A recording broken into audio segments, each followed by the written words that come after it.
ada yang mengatakan bahwa ekonomi Indonesia bagus hanya di atas kertas. Tidak. Di depan mata ekonomi kita, di depan mata. Ekonomi kita kuat dan akan lebih kuat lagi. Kita berjuang. Akibat kebijakan tarif resiprokal Amerika Serikat. Sehubungan dengan itu, Bank Indonesia pada tanggal 7 April 2025 memutuskan untuk melakukan intervensi di pasar offshore NDF secara berkesinambungan di pasar Asia, Eropa, dan New York guna stabilisasi nilai tukar rupiah dari tingginya tekanan global. Pembiayaan utang akan terus dilaksanakan secara hati-hati dan terukur dengan memperhatikan outlook dari defisit APBN serta ketersediaan likuiditas pemerintah dan tentu mencermati dinamika pasar keuangan dan termasuk pasar obligasi serta menjaga keseimbangan antara tingkat biaya dan risiko utang.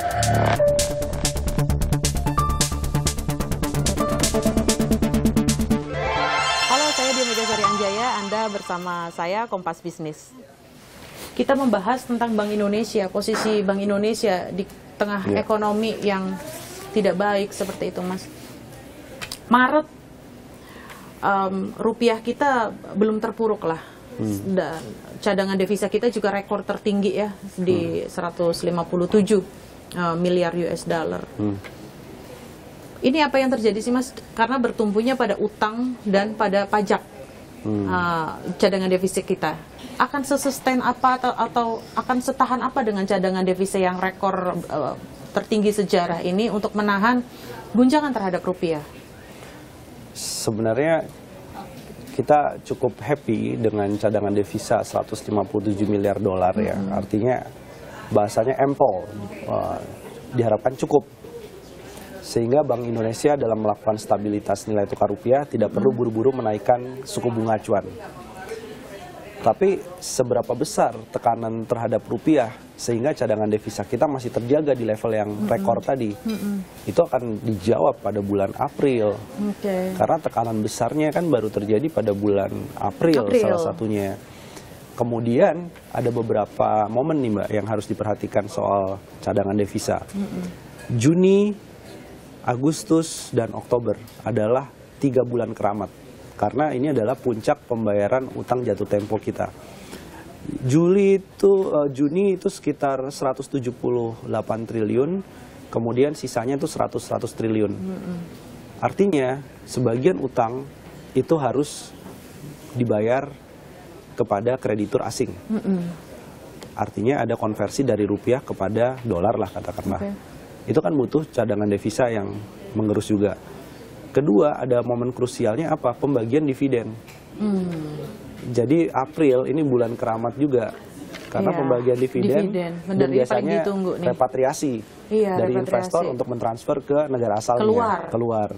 Ini juga momentum yang krusial menggerus cadangan devisa. Satu lagi adalah kemana gerakan dari harga komoditas. Karena mempengaruhi DHE, devisa hasil ekspor. Di saat yang bersamaan, outlook harga komoditas ini tahun ini kurang begitu bagus. Jadi nanti ada implikasi ke cadangan devisa. Jadi view kita sampai akhir tahun cadangan devisa mungkin kecenderungannya justru akan tergerus. Ya. Tergerusnya berapa dalam, Mas? Harapannya nggak lebih dari 20 miliar dolar sampai akhir tahun ya. Jadi balik lagi ke posisi 130-an miliar dolar. Ini situasi sama ketika cadangan devisa ketika pandemi ya? Ya, kurang lebih. Artinya ekonomi kita juga kalau misalnya skenario terburuknya sama dengan kondisi pandemi, Mas? Ya, bisa dikatakan kalau dari sisi dalam konteks cadangan devisa ya. Tapi yang kita lihat kan ini skenarionya masih skenario soft landing. Iya. Artinya rupiah masih bisa ditahan lah. Masih dijagain lah. Masih dijaga ya. 17.000 tuh level psikologis yang wajar. Karena 17.000 sekarang itu level yang wajar. Sangat wajar. Hard landingnya berapa? 20.000, 22.000. Mas, Ya. bentar. Kita bahasakan pakai bahasa manusia deh, Ya. Mas. Bahwa 17.000 adalah level wajar itu kenapa? Karena 98 juga kita 17.000.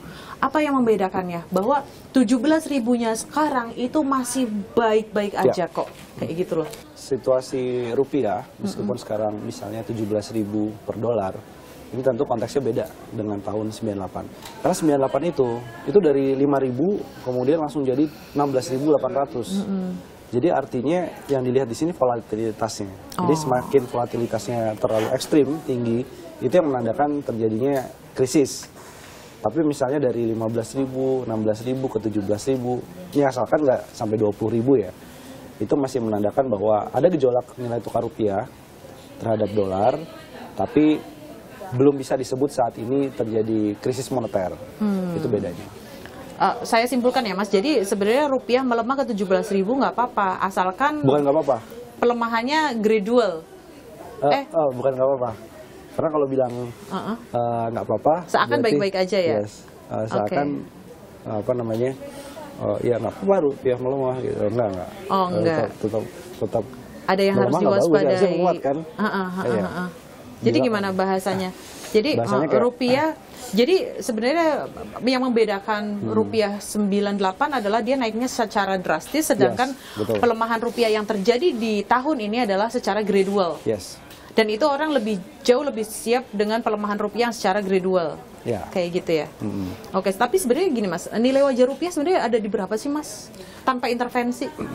Sebenarnya kalau tanpa intervensi 17.200, 17.500. Jadi ini kan sudah nih, bahkan Bank Indonesia sebelumnya mencoba ya melakukan intervensi yang tidak biasa. Salah satunya di NDF, non-deliverable forward. Mas, ketika rupiah melemah di sini kan Bank Indonesia menunjukkan posisinya lah. Dia berada di pasar dengan melakukan intervensi. Sebelumnya triple intervention, lalu yang terbaru adalah mengintervensi pasar offshore, NDF, derivatif. Mas Bimo membacanya seperti apa? Apakah ini sebuah kepanikan yang dilakukan oleh Bank Indonesia karena dia seakan clueless, gue udah masuk di pasar spot ternyata rupiah tetap melemah, ya udah masuk di pasar NDF yang sebenarnya itu bukan hal yang normal untuk bank sentral. Tentu ini bukan hal yang wajar ya, karena pasar rupiah di NDF itu ini kan lebih banyak berisi trader dan juga spekulan. Ini artinya menebak nih rupiah ke depannya berapa. Karena artinya non-deliverable forward ini kan rupiah akan di-deliver pada waktu sekian, harganya kemudian ditentukan sekian. Jadi ini adalah pasar yang sangat spekulatif sebenarnya. Dan itu menunjukkan bahwa Bank Indonesia keluar dari pakem kebiasaannya, hanya mengintervensi di pasar spot rupiah dan dalam kendali juridiksinya Bank Indonesia. Oke. Jadi ini sesuatu market membacanya masih apa ya namanya, masih cukup confidence nggak dengan intervensinya Bank Indonesia di pasar spekulan kayak gitu. Bukankah ini sama saja Bank Indonesia, yang saya bilang ke Mas Bima ya sebelumnya, bahwa bukankah ini sama saja Bank Indonesia sedang melawan dunia kayak gitu loh, sedang menggarami lautan kalau teman saya bilang kayak gitu loh Mas. Ya, pasar mungkin melihatnya sekarang begini ya, apapun yang dilakukan Bank Indonesia, yang penting rupiahnya relatif bisa terkendali, tidak terlalu mengalami pelemahan, dan cadangan devisa masih cukup besar.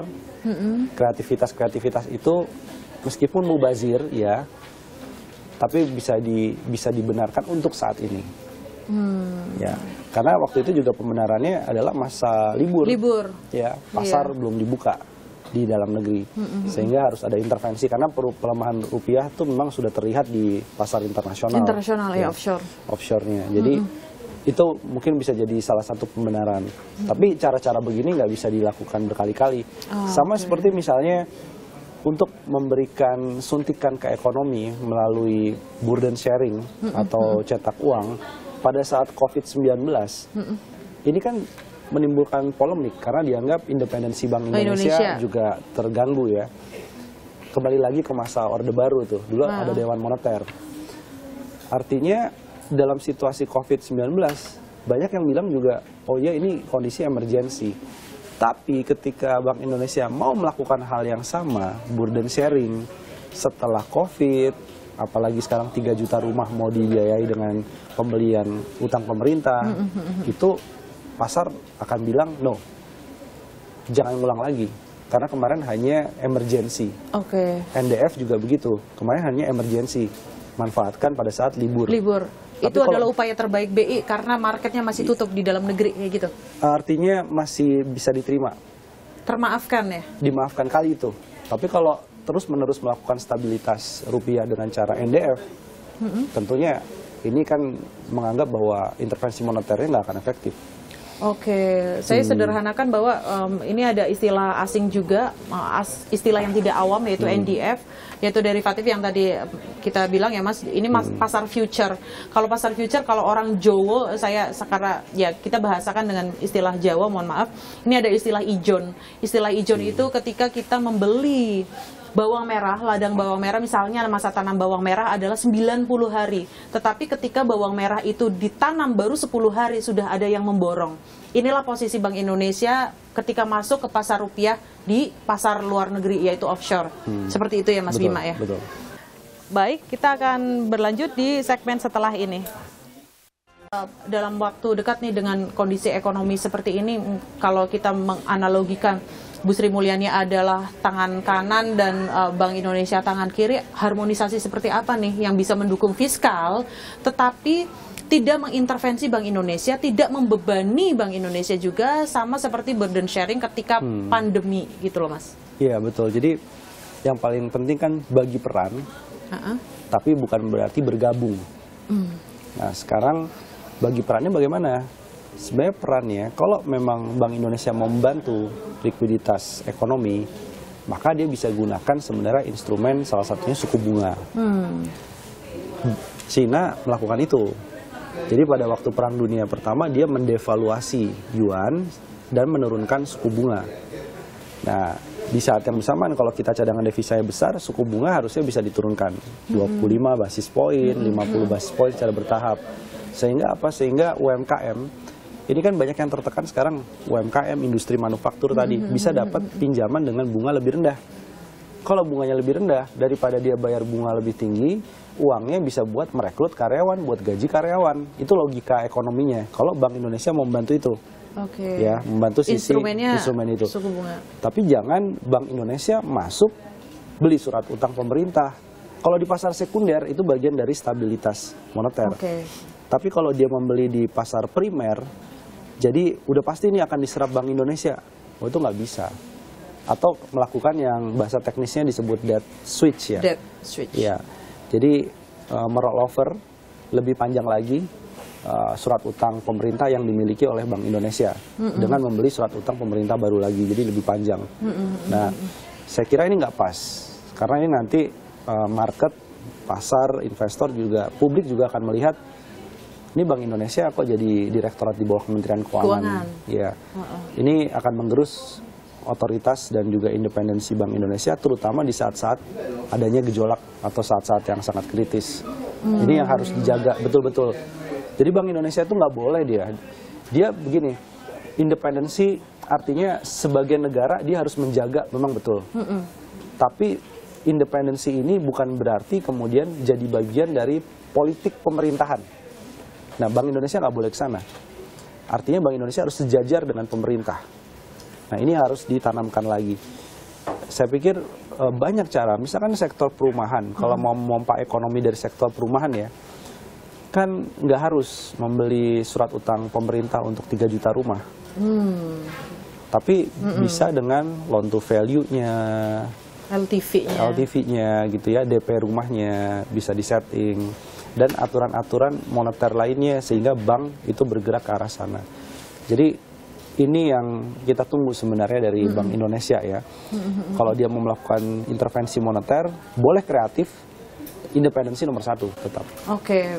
Kreatif. Ini menimbulkan 2 pertanyaan saya sih. Pertama, artinya apakah Bank Indonesia didorong menurunkan suku bunga? Iya. Berapa dan kapan lebih tepatnya, Mas? Idealnya segera. Mumpung cadangan devisa tadi masih cukup gemuk. Oke, baik.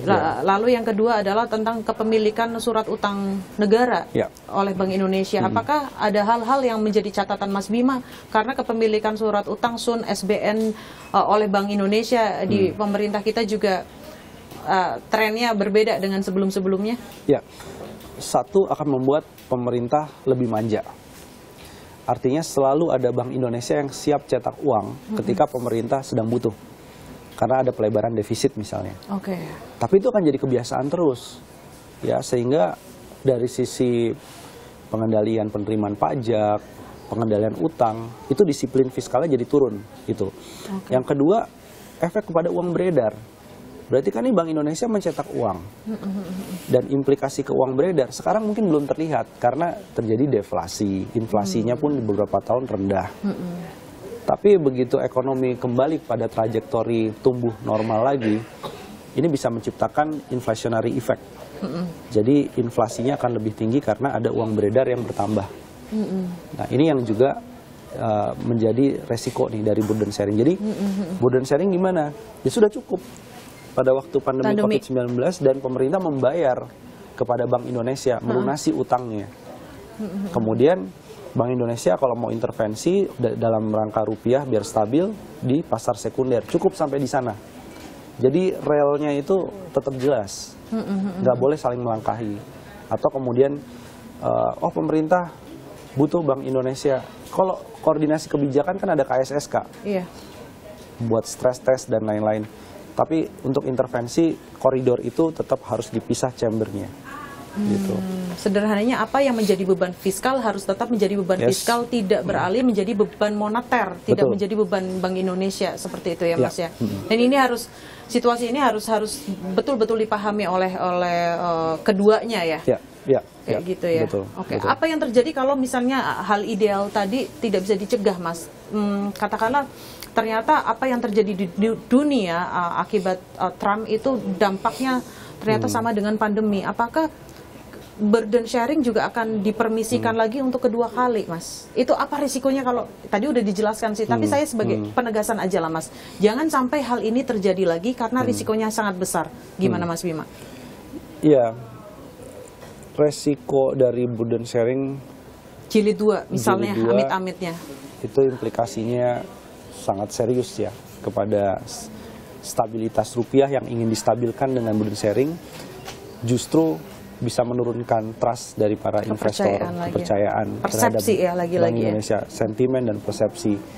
Dan artinya ketika dibutuhkan Bank Indonesia sebagai otoritas yang independen, investor menurun kepercayaannya, efeknya nanti ke rupiah bisa lebih melemah lagi ketika terjadi shock eksternal ataupun domestik. Selain itu juga akan terkesan bahwa Bank Indonesia mendukung salah satu rezim politik tertentu di dalam pemerintahan, dan itu nggak bagus, ya.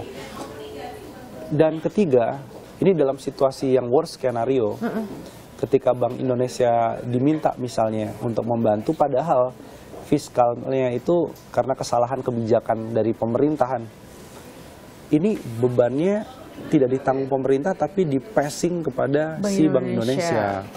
Jadi Bank Indonesia menanggung utang atas program yang bermasalah, misalnya quote-unquote sudah nggak memberikan dampak ekonomi, dan juga kalau program tadi ternyata mengandung misalnya indikasi adanya korupsi. Tapi utangnya dibeli oleh Bank Indonesia. Betapa bahayanya ya. Oh iya, neracanya Bank Indonesia yang akan terancam di sini. Jadi cukup ya dengan burden sharing pada saat COVID-19 itu situasi emergensi saat itu. Tapi kalau mau dipakai ke emergensi berikutnya bisa jadi efeknya akan berbeda. Oke, baik dicatat Mas Bima. Terima kasih, saya Dia Mega Sarianjaya, sampai jumpa.